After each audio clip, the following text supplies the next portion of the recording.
Hello, everyone, and welcome to KOPE Life Nation. I'm so excited to be here. This is the first episode of KOPE Life Nation and the first episode of Limelight Network on E360 TV. I'm so excited to be here. KOPE Life Nation is about citizens of this nation choosing to live every day with kindness, optimism, positivity, and empathy. And what you'll find is that I'm going to continually bring you guests who embody this. They embody kindness, optimism, positivity, and empathy. And I'm so excited. And my very first guest, I have to tell you, right? Not to maybe brag on myself, but I'm excited and proud that I brought an absolutely incredible guest. Her name is Stephanie Metzger. And I don't think she remembers this. I might ask her in a couple minutes. But she is an international Latin dance instructor. And when I met her, it was November 2019, and I was in her Salsa Beginner 1 class. That's where you're just figuring out where your feet and shoulders go and how to try to get them to work together. You almost want to turn the music off so that you can actually look at your feet and figure out what's going on. And so, simply put, my very first guest helped me learn where my feet go when I'm dancing. She is absolutely amazing. I can't wait to bring her on. Please welcome Stephanie Metzger. Hi. Oh my goodness, what a great way to be open. That's amazing. I do remember your first class, but I can't believe you remember the date, like November 2019. That's amazing. Yeah. Well, so here's the deal, right? Here's the deal. So Cope Life Nation is, like I said, kindness, optimism, positivity, and empathy. And I wasn't always about that. And let me give you an example. When I took your class, I didn't like you. I was like, I said, I like, why is she so happy? Why does she have so much energy? I'm so sorry. And now here I am several years later, and I'm drawn to it because positivity and love and light are contagious, and we're all drawn to it. But what had to happen is we have to break down those barriers, and I have to see that your positivity, your energy, your happiness came from this light inside of you, and that light inside of you is what took you from more than just teaching dance to all of the different things that you've done. And I've seen so much of it just from your social media posts. Nice. That's so nice. Um, so I'm going to give a quick overview. And then what I want you to do is kind of fill in the gaps, right? So this is what I know about you. So when I took your first class, you were teaching salsa and bachata at a place called Salsa with Sylvia. It's an absolutely amazing place, but now there are two locations for anyone that's interested. There's one in Washington, D.C., and another one in Bethesda, Maryland. And you were teaching there, but I know you were also a school teacher. And I know that you were teaching Spanish.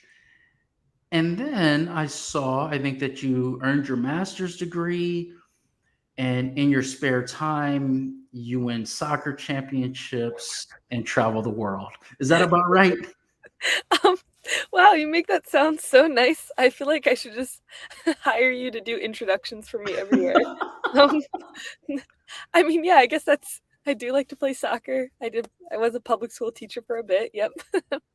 That's true.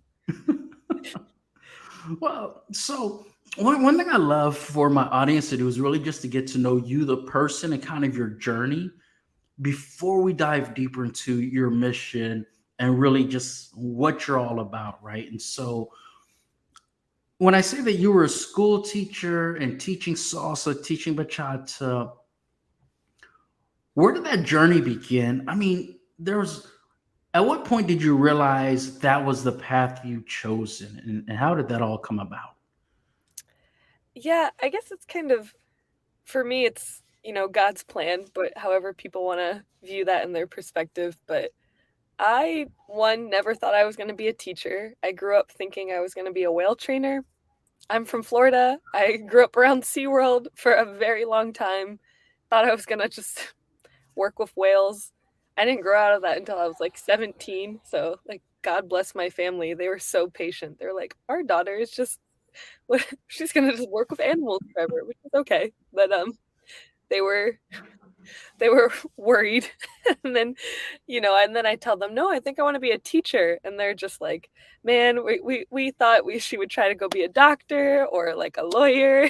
And she went from whale trainer to teacher. It's like probably make the same salary regardless, right? Training animals, training kids. Um, but oh, that's cool. Hi. So yeah, I basically in college I was thinking about how I wanted to make an impact on the world and was thinking about people and things that had an impact on me and always thought about my teachers. I had so many really impactful teachers, and Spanish just kind of opened up my whole world. When I learned Spanish, I could travel, I could talk to new people. So for me, teaching Spanish was helping kids kind of one, learn empathy when you learn another culture and how to communicate with other people and different customs and things like that.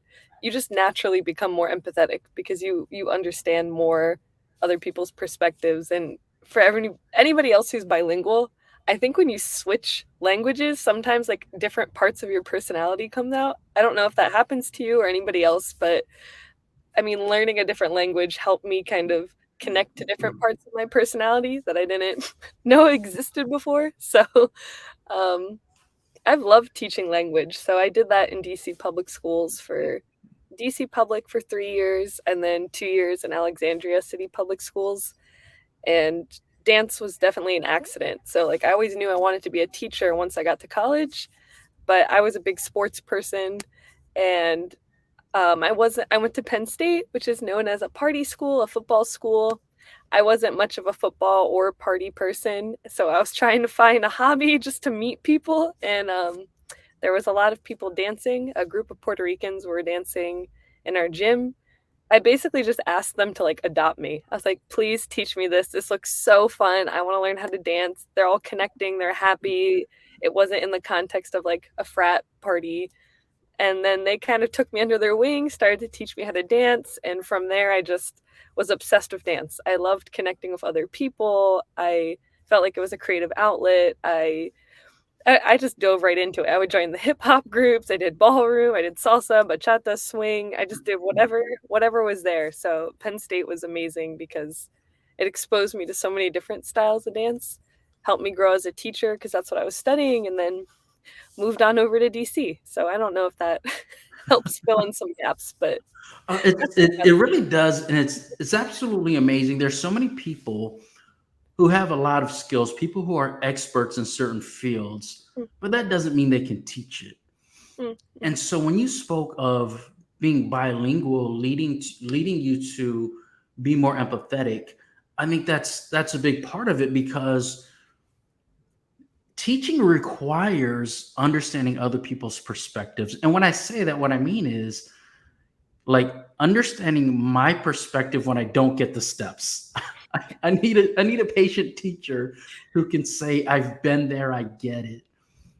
And for you to talk about all these different styles of dance, we know that all of these different dances come from different cultures. mm, mm, And I think for you to be open to all of that really just kind of demonstrates your natural the word I want to use is heart openness. I don't know if that's a real thing, but what it is your ability and your natural desire to open your heart to different people, different cultures, and just real connections and relationships, as opposed to being fake. You're the mm. real deal. Oh And I boy, love that. I love that. this is so nice. You've said so many nice words about me in such a short amount of time. I am so flattered. That's so sweet.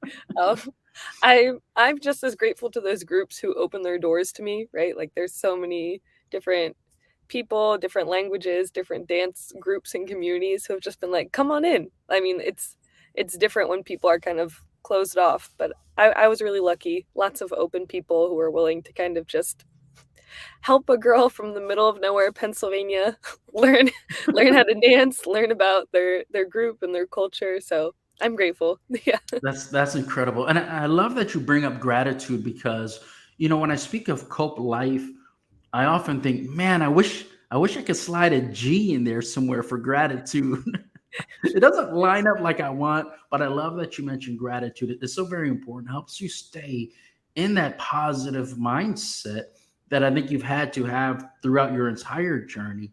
But one question I have for you though is as you began to, everything from learning Spanish to learning how to teach to learning multiple dances, were there parts or periods of time where you dealt with maybe insecurity or self-doubt where you just thought, I'm not going to be able to do this or I'm not going to be able to do this right?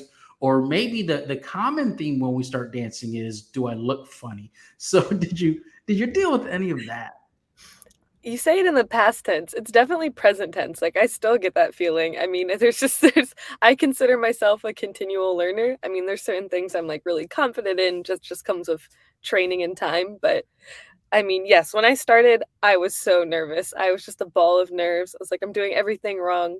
But really, what I loved and kept me dancing, what otherwise would have just like with fear kept me out of it, was how encouraging those communities were. It was really different than like the sports world I grew up in that was very cutthroat. It's very like you do X, Y, and Z, or you're, running and running forever. Um, but at least these dance communities that I had found, I know every community is different, they were just happy we're there. So even if I look silly or my turns were wrong or my feet weren't pointed or whatever, they were so welcoming. And I just was really drawn to that feeling of it felt like it was just so many, especially the hip hop groups, the hip hop communities I was in.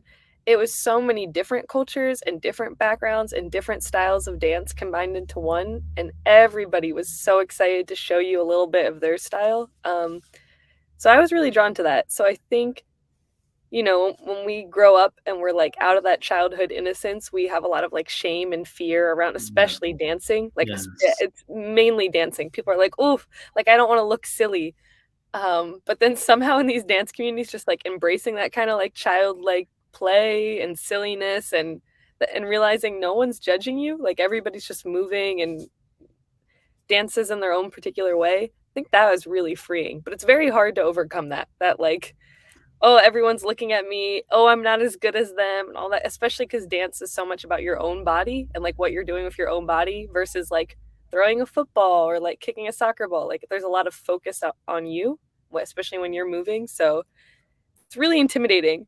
So I definitely still feel that way sometimes, especially when I do new styles. Um, like yeah, frequently, definitely not past tense, but it's okay. Work through it. There's a lot of joy to be found when you like let go of that fear and you're like really Yes. supported in community. So Yeah, just yeah, definitely. I definitely agree with you. But I want to add, I'm going to kind of disagree with something you said please do. because you said you were lucky. And my disagreement with that is, and I've heard this saying a lot, and I've had to embrace this for myself, right? Mm. But the saying is, you don't attract what you want, you attract what you are. Mm.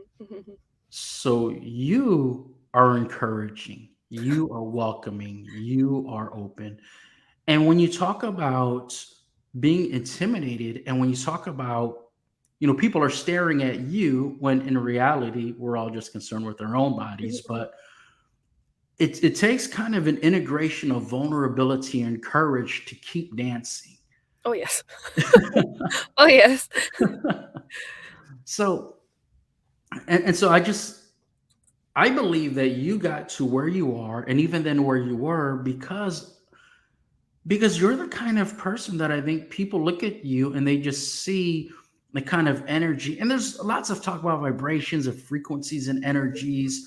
We don't have to dig into all of that, but we know when we see someone if there's a vibe about them. We know when we see someone, I like his energy, I like her energy. I kind of want to go see what they're about. And so I think that you attracted those communities to you the same way you were attracted to them. That's So, that's nice. I hope they had a positive experience with me as well. That's my so that's my hope. yeah. So So yeah. so what I want to know is, is you get to a point where you maybe feel like, or maybe a lot of people feel like they're settled. And when I say settled, I mean we've all had teachers that have been teaching for decades. Mm, mhm, They mhm. were public school teachers, they were teaching for decades. Some of them loved it, some of them just couldn't do anything else. So there you were teaching in the public school system, and you had this side hustle, habit, hobby, whatever you want to call it, teaching dance. And then you decided to level up. So can you take me through the process, the decision making process where you decided, I really want to change my life. I want to have more impact. I want to move away from this and really just pivot. Yeah, it was really hard for me because when I started teaching, honestly, that was like my passion. I felt like I was in the right place being a public school teacher. That's where God had me. I felt like I was using my talents in a way that impacted my community in a way that was meaningful. But I mean, as many people know, being a public school teacher is not the easiest thing in the world. It can be really draining emotionally, physically. I mean, I had kids fight me. You have kids cuss you out every day. You have parents cuss you out. It's, I mean, I remember being, I think I was 21, maybe 22. And within the first week because I originally taught in Colombia, the country, their school system's very different, very, very different from, let's say, like a school in DC in the US. It's just a very different culture and like respect kind of norms.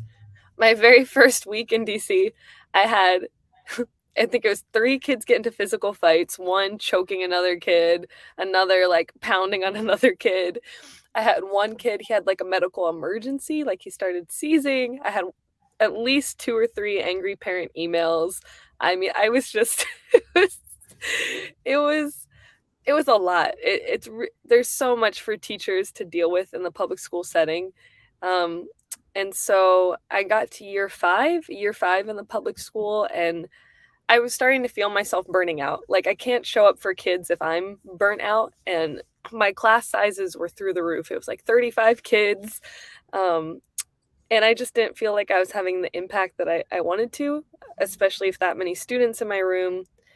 And what I was doing on the side was, like, dance classes for the kids after school, and, of course, that was smaller, right? I'd have 15 to 16 of my kids, and it was usually the kids that were, quote, unquote, "harder to reach" or weren't academically succeeding in the ways that we think of success, at least at the school setting, and that filled me with, like, so much energy. I loved working with them, I loved doing dance, I felt like I could build relationship with my kids. I wasn't super stressed about test scores or admin or parent emails. I felt like I think not in that moment, but I knew that was something that really connected with me. It was like teaching dance with kids. So when I ultimately decided to step away from the public school setting, I kind of drifted into remote work, but I really missed being in the public school. I was basically so burnt out that I was just like, I need to take something to hold me over. Took kind of a remote job, but I was still kind of volunteering in the schools. So I would like go every once in a while. A lot of schools still reached out to me, whether it was like Hispanic Heritage Month or they wanted an after school club for dance, but I was still only one person, so I have, like, 5 or 6 schools reaching out to me saying, like, "Hey, could you come do the salsa bachata class?" And they'd reach out because they knew I would do it for free. Because I knew those schools wouldn't be able to pay for it or those kids wouldn't be able to pay for it, but those were the kids that I felt like needed it the most or needed some kind of different outlet. Um, so yeah, I was working remote, but still lots of schools were asking for me to teach dance. Um and it got to the point where I was only one person, so I couldn't cover all the requests. I couldn't, like, meet all the schools asking for dance classes, so So yeah. when you say that, so there's a transition that you spoke of. Yeah. So you're is year 5, you're burnt out, Yeah. but there's other teaching you do that makes you come alive, which of course is the dancing. And there's just so much less paperwork and no emails with that. So and so what I'm thinking is there is a point where your last day of being an official public school teacher was coming up. Your last day Mhm. was coming up. And can you tell me about maybe some of your fears or insecurities knowing that the last day was coming? I was really scared, just because if being a teacher or anybody who's been in education, it feels like your identity. Like, you spend so much time with your kids. My particular group, they had me for 3 years in a row, so, like, I kept transitioning with the kids. I had them in 6th grade and 7th grade and 8th grade, so, like, they were like family to me, so to even leave that situation felt like a really weird life transition, just like not knowing what was going to come next because I knew the remote work wasn't a forever thing. I knew that was temporary. Um, yeah, it was a big open question mark. I knew that that season needed to end just because I was not able to continue showing up in that capacity. But yeah, it was really scary. I only knew myself as a teacher. That's what I had done for 5 or 6 years at that point, and it was pretty much like a 10 to 12-hour type of job. Like, it was not just done at 3 p.m. It was like you had so much more going on. So, um, it was like a whole season of rediscovering like what my identity actually is, and that being a teacher is something that I love, but it's also like not who I am as a person. So that was a lot. It was scary. Yeah. So, when you talk about that, you talk about your identity, and I love that you say that. I spent 20 years in the Air Force, and Mm-hmm. I was ready to quit when I was done, right? And a lot of people, they're so tied to their profession that it is their identity, and so then when you had your last day on the job, there's this part where your job is a teacher, but you think I am a teacher. It's not just my job. Mm-hmm. And so, but what I'm thinking about is when you transition from one profession to another, or maybe even one industry completely into another, you often have to really, as you elevate your self awareness, you really kind of look at what's important to you and your values. And so, can you kind of speak on the your core values that stayed constant throughout the entire process? Yeah, I think it helped me recenter that for me, like my values, my purpose is kind of like love God first and love others. So my whole philosophy and perspective and kind of just like my life is to love God first and then love others. So I was trying to find some type of role or way to use what I felt like were skills or talents that God gave me to love other people well. I didn't feel like I was doing that in my remote job. Like, yes, I enjoyed remote work. I enjoyed being home for a bit.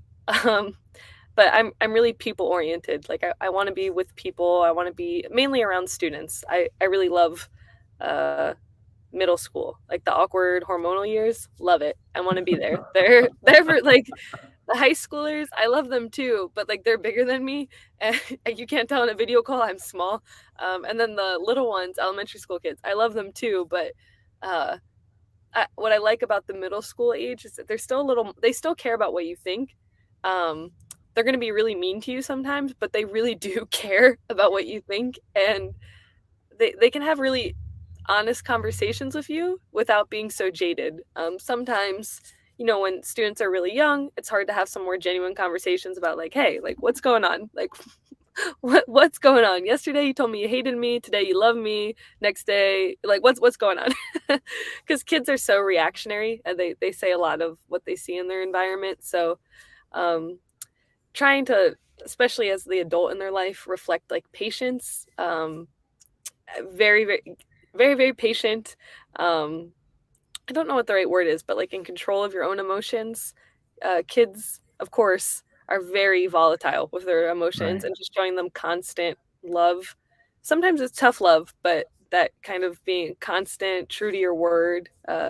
Kids will be the first to tell you if you break your word or if you're being unfair or like they just put like a spotlight on you and all of your flaws, um, in the best way, and like really, really genuinely in the best way. Um, so yeah, trying to always love not just kids but people around me well. Being true to my word and like reliable. So many kids don't have like reliable adults in their life. Um, so yeah, those kinds of things are really important to me. Yeah. I love that you hit on so many things that are so important. And I feel that a lot of what you said is really also a testament to all teachers, just kind of an understanding Yeah. of what teachers go through. And when you're talking about emotions, the idea, the term I like to use is self regulation. Mhm, And so, because I always say that emotions are physiological, mhm. and the proof is that when there's a tear running down your face, it's not a thought, it's an actual tear, whether it's joy or pain. That's a physical manifestation of our emotions. And so, for you to demonstrate emotion regulation and overall self regulation to them is so valuable. And when you say that they don't often have a reliable adult in their lives, even being reliable in managing yourself, your emotions, and really even your tone of voice and the way that you address these students is so valuable, because what happens for a lot of these kids is they don't fully understand how to show appreciation or gratitude. They're just they're just so glad that the way they talk to you didn't get them kicked out of school. It's that kind of thing. I gotta know though, was there ever a kid that was there ever a kid that saw you angry? Oh, yes. Yes, yes, yes. I am not a perfect person. These are values I live by, but I have shown anger, I'm sure. But I'm not really like an angry kind of yelling person, but um I don't know if you've heard of like the teacher look, like or like the mom look, right? Or the Oh parent look. yes. What's one of these looks of like, child, do not like this, just do not like, Um I I think there was a season when I was in DC Public. I think it was like the end of my first year. Man, I didn't even have to use a word. I would just give this look and they'd be like, "Oh, okay. Yeah, yeah, we're done. We're done." And I was like, "Okay, good." But that also feels so good as a teacher when you're like, "I no longer have to try to do some crazy class management thing. I'll just give you like a side eye and we're good. Like we know there's a line." Um but anything that would make me like actually angry was just like other kids putting other kids' safety kind of in danger, or like even like emotional safety and like saying mean things, bullying, stuff like that. Right. But anger is not like the way to deal with that. Kids half the time don't even really realize what they're saying. Not to take responsibility away from them. There's definitely consequences for their actions, but um, I think everybody deals with anger in different ways.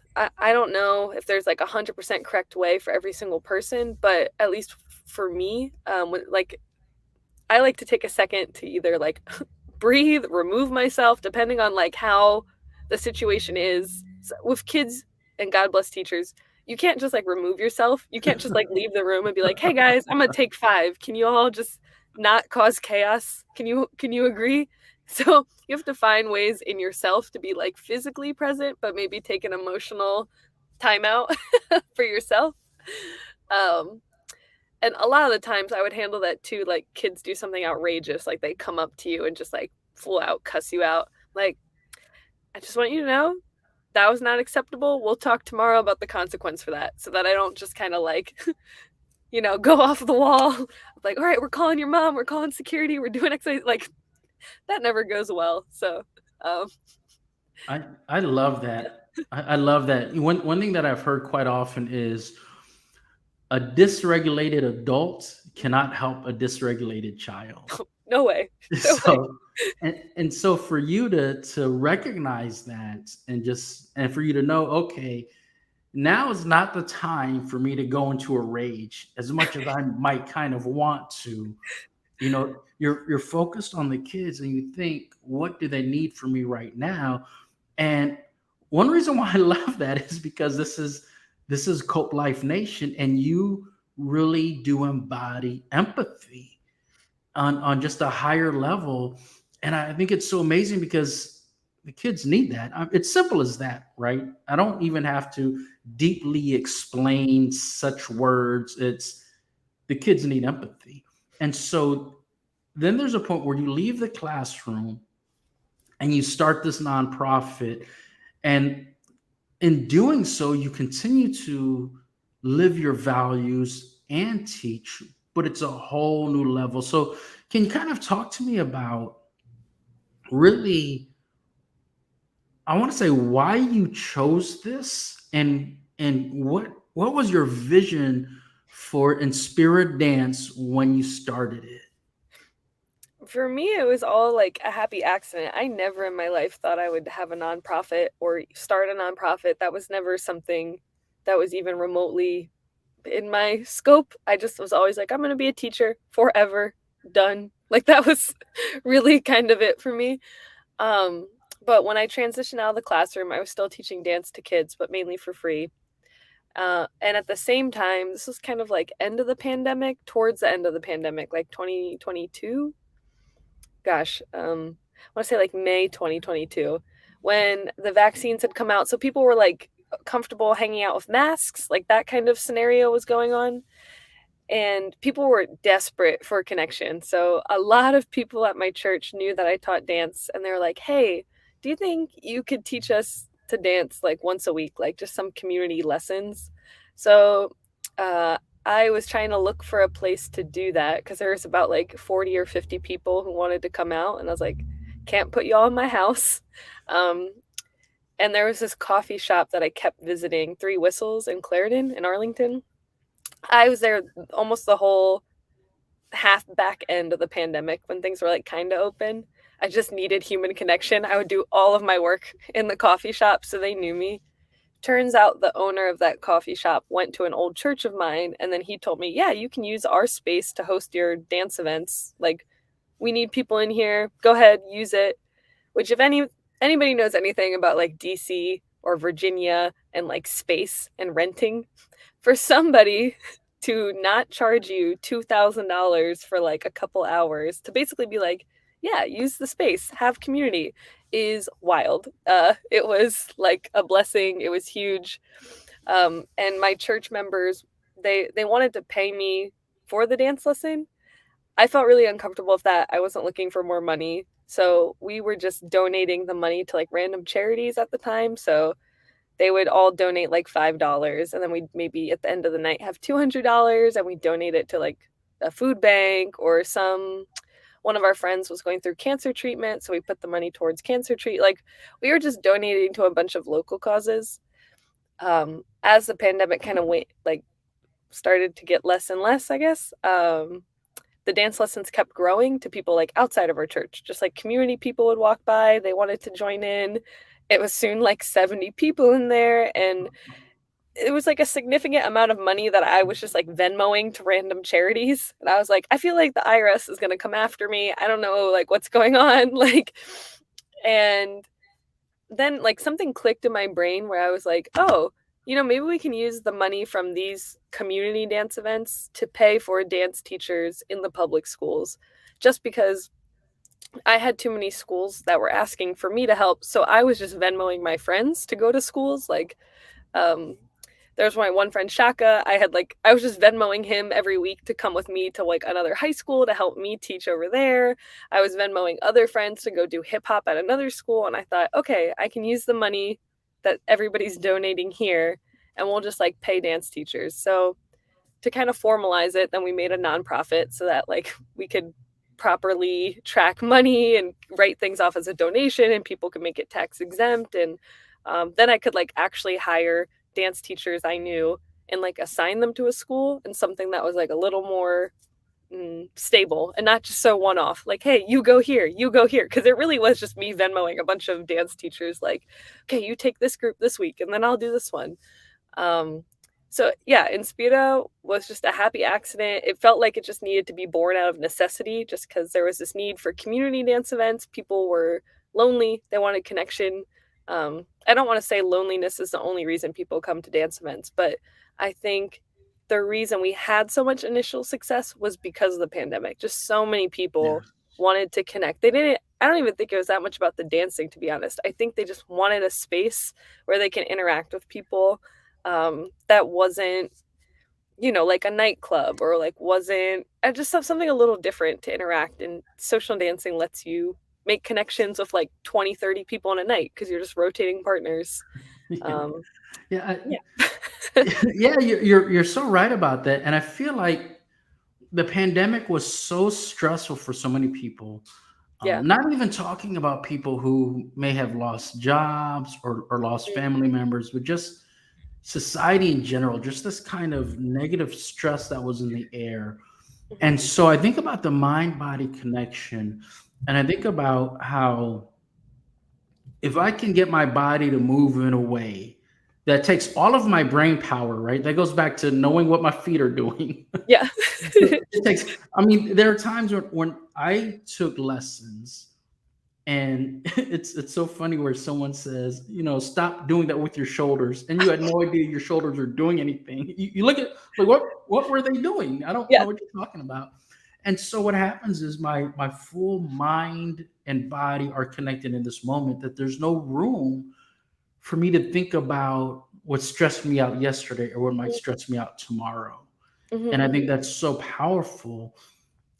I also think that a lot of adults, to some degree, can figure that out on their own. They can say, "Oh, I need a break," Yes. or "I need to go work out," or whatever. But the kids don't always have that option or that knowledge of themselves. And so there's a point where you just knew that this is what the kids needed. And what I wanted to do was take a 30-second break from our conversation to show a video of exactly what we're talking about. I'm excited. Oh, I love this video. This is so cute. It's so cute.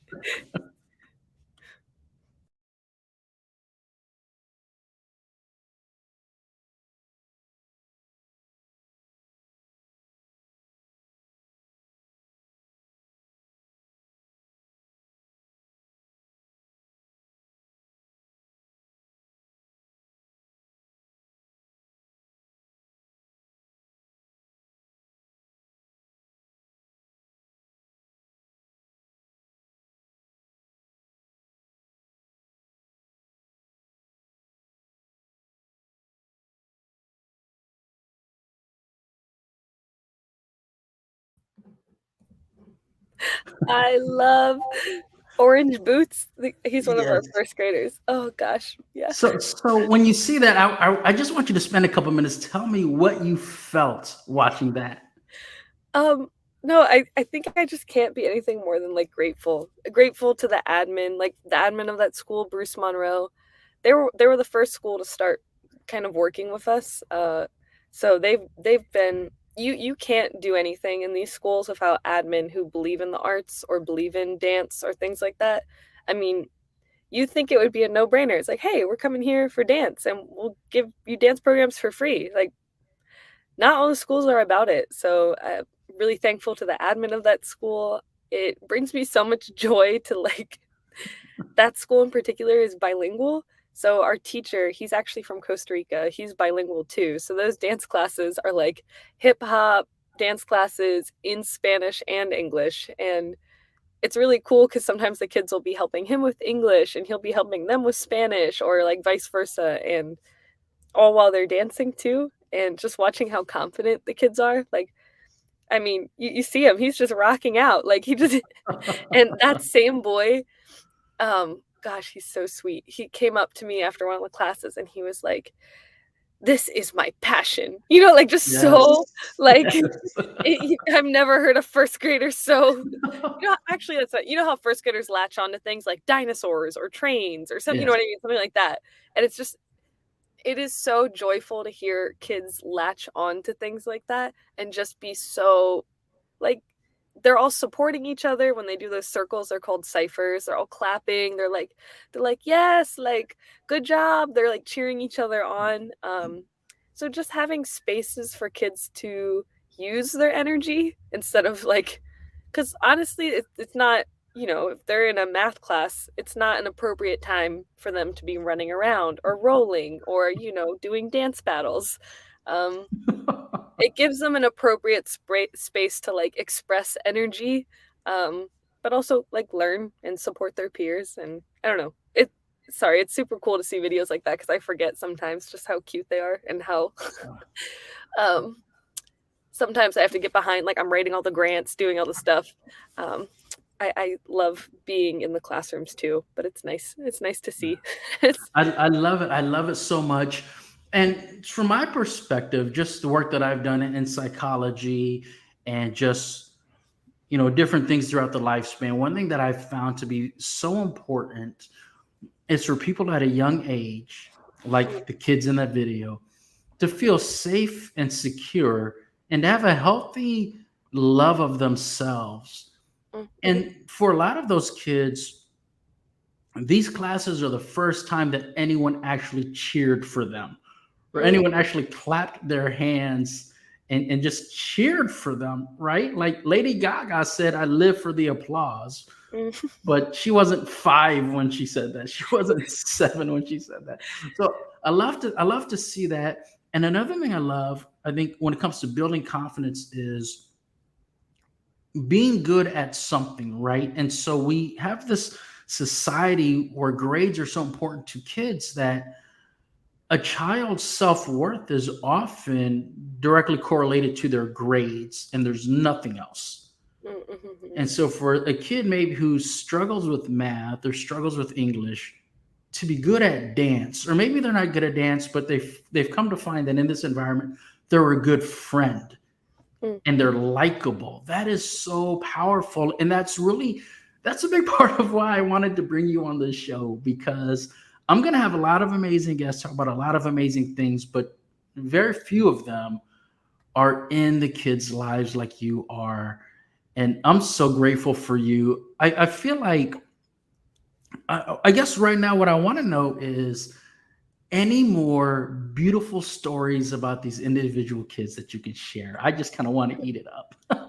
Um, yes, and then I also wanna, like, quickly acknowledge too that, yes, I am doing some of the dance programming, but we also have, like, a team of, like, 12 teachers, so Yes. we have people like Devon, who's at our middle school and elementary school and has been amazing with them. Nilton is every single day in the schools, like, every single day he's there. Yassine is doing house dancing with Aaron in the high school with the high school grades. Miss Shy, she's amazing. She's worked with like artists like Ariana Grande, and she's working with our little ones, like our 3 to 5 year olds. Wow. Phenomenal. I mean, like they're the ones who put their heart and like passion there every single day. Um, so like it's so the organization in Inspira would be nothing without them. So I'm like really grateful for all the people who've committed their time, who've decided to teach with us, because they're the ones that are making the day to day impact on the kids. So it's just so much gratitude for them. Um, So one of real, the real yeah. quick though, just because you brought that up, I want to be clear because I've said many times that you've been teaching salsa and bachata, and you just mentioned some other ones. So what are all of the different dance styles that Inspira Dance is bringing to these kids? Everything. Yeah, so we do everything. I would say the most popular one just because of the because we asked the schools, like, "Hey, what dance styles would your students be most interested in?" It's because 'cause we're trying to hit those target audiences. Hip hop's our most popular one, but we do hip hop, we have breaking, salsa, bachata, um, Miss Shy does, like, ballet with the little ones, or, like, creative movement. Depending on the age, it's kind of like a mix of technique or, like, how to take a dance class. Um, we will do different street dances. We've done I feel like I'm forgetting. I'm gonna forget some now, but we really will hit any dance style that schools want, and thankfully, we have a team big enough to, like, accommodate different dance styles and requests, so that's fun. That's incredible. That's incredible. Mhm, I remember when I was growing up mhm, in PE, we had to learn a couple different kinds of dances, some kind of mhm, line dance and something else. But it was a different ball game when you were getting graded on it. yes, and also just, like, fun stat, just because 'cause we're talking about PE, um, it's in all of the public schools across the US, 7% of kids are exposed to any type, even after school, any type of dance program by a professional dance instructor, meaning they might get it in PE, right? But that doesn't mean the PE teacher is maybe like a dance instructor Right. outside of the school. It might be like a dance unit, like, hey, kids, go make a choreo for 2 or 3 weeks. But 7% of kids in the US in public schools have any access to like a professional, meaning like someone's full time job or even part time, but it's like their dedication, or like, hey, I'm actually a ballet teacher. Kids are exposed to that. So all of these teachers that we put in the schools are like, they're trained in their field. They've been in international competitions. We're putting high quality professionals in front of students that are dancers. They're not just, oh, hey, this person's doing a little cheer with the kids. Like they're really teaching kids technique they would need if they were going to be performers. We actually had our middle school program, the Duke Ellington. It's like the School of Performing Arts in DC. DC public schools, they have all different types of schools. They have like a business school or this school. Like they have, it's kind of like a lottery that the kids apply for these high schools. And the performing arts schools came to see our middle schoolers, and now they're going to, because the middle school now has a dance program with us, they're going to use us as like a feeder school. So the middle school that we're now working with, we're going to start incorporating more things that they're going to need at the performing arts school. So maybe some more contemporary or things like that, because if the students want to do a performing arts type of career, they do need some base in other dances as well. So we're going to start to kind of work with the performing arts high school to inform our pedagogy for like the lower grades, to help build the kids up.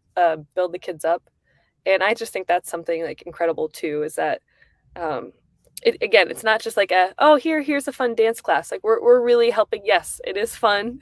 Like of course it is, but the kids are learning a skill. Like they're learning how to express themselves. They're growing as dancers. They're growing as performers. Their confidence.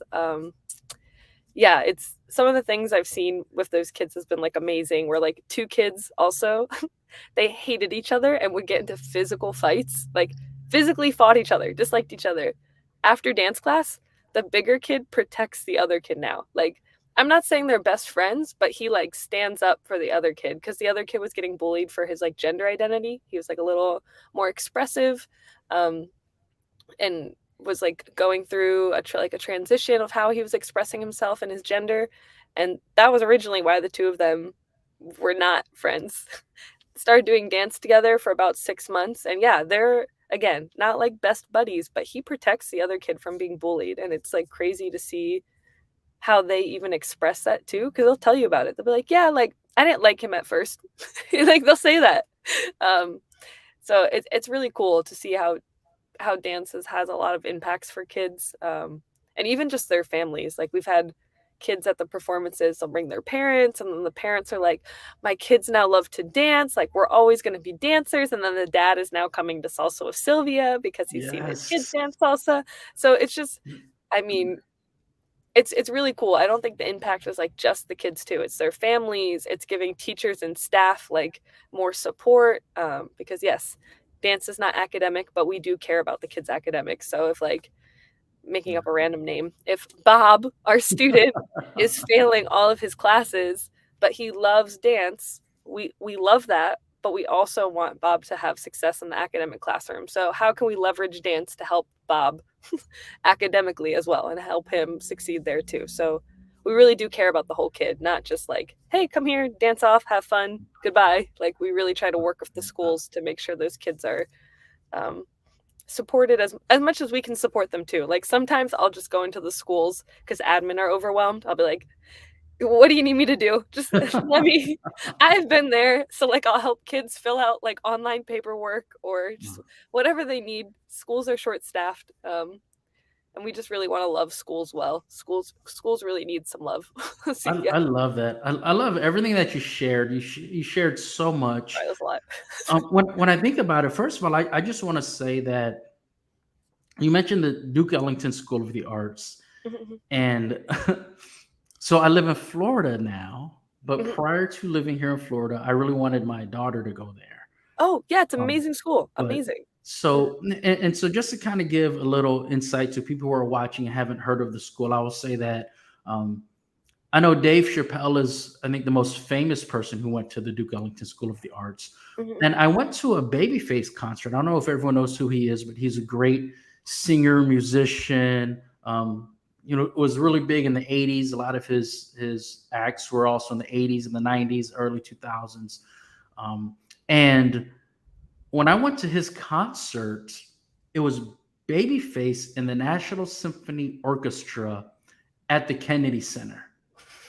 And the opening act was musicians and dancers from the Duke Ellington School of the Arts.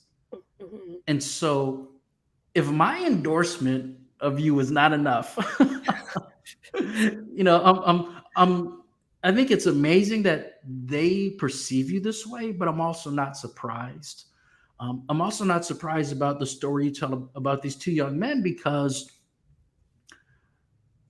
dancing and moving your body and really connecting to who you are really enables you to be more confident, to be more aware of who you are, to even better just express yourself and understanding what you're expressing. Just to say, for example, there's times in certain dances, and I think I've seen maybe a video or two of a little bit of crunk on some of your pages, and it's and a dance like crunk and also house, they're less structured, there's more expression, and these kids are getting to express.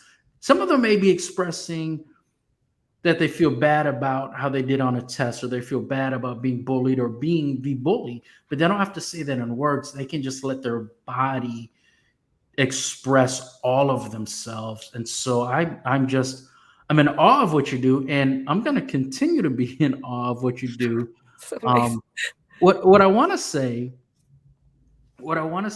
right now is that at this point in time, first thing I want to say, I'm just going to put it out there. Anybody watching this show, anybody who finds it in your heart, right, to support Inspira Dance and to really want to support what is going on in these kids, their lives, this is so impactful. I put the link here. You can go to the link to the website and you can donate. If you're in the area, you can actually reach out. There's a part of this website where you can reach out and say, my school is interested.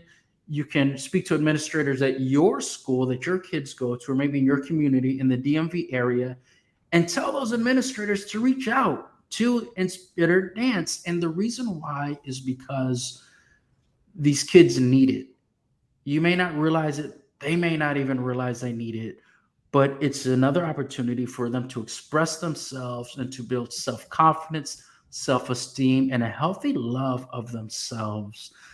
And so, with that said, that's my pitch. Go there and donate. If you do nothing else, go there and donate, because, as she said, there are a dozen or so professional international dancers, international dance instructors, and competitors, award winners who are in these schools teaching. And if you want to be a part of that solution, then go to the website, check it out. And with that, we only have a couple minutes left. And Stephanie, I just want you to spend the next couple minutes saying whatever you want to say, just being the joyful, grateful person that you are. I'm so excited just to have this convo with you.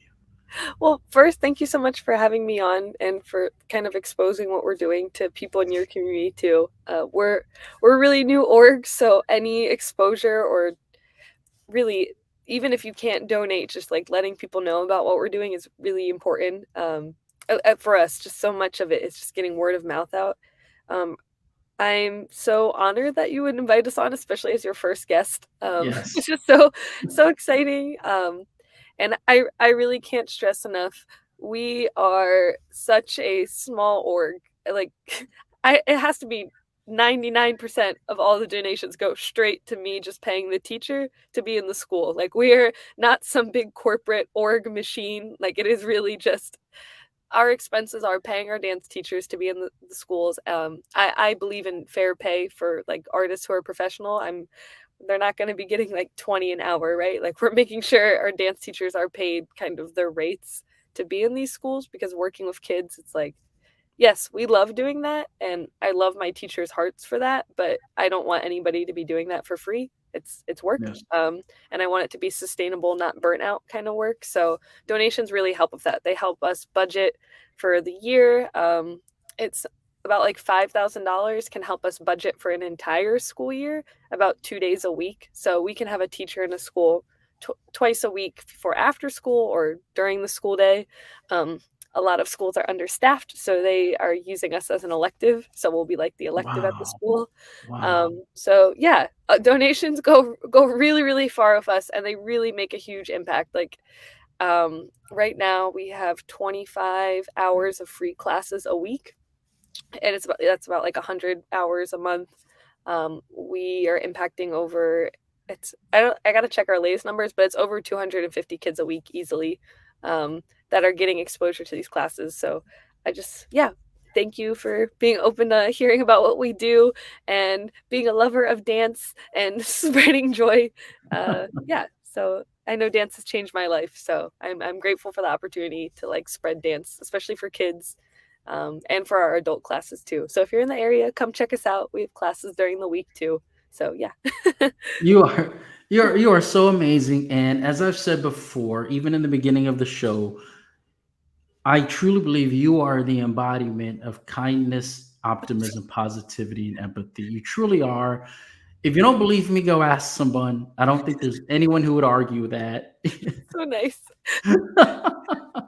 And yeah, I'm so excited. I'm so grateful for you. And the last thing I want to say to you, besides thank you, is that you cannot even measure the impact you're having on these children's lives. And so there are more of us who are grateful for you than you'll ever be able to count. You are amazing. I appreciate you. And with that, I'm going to close the show. Thank you, Stephanie.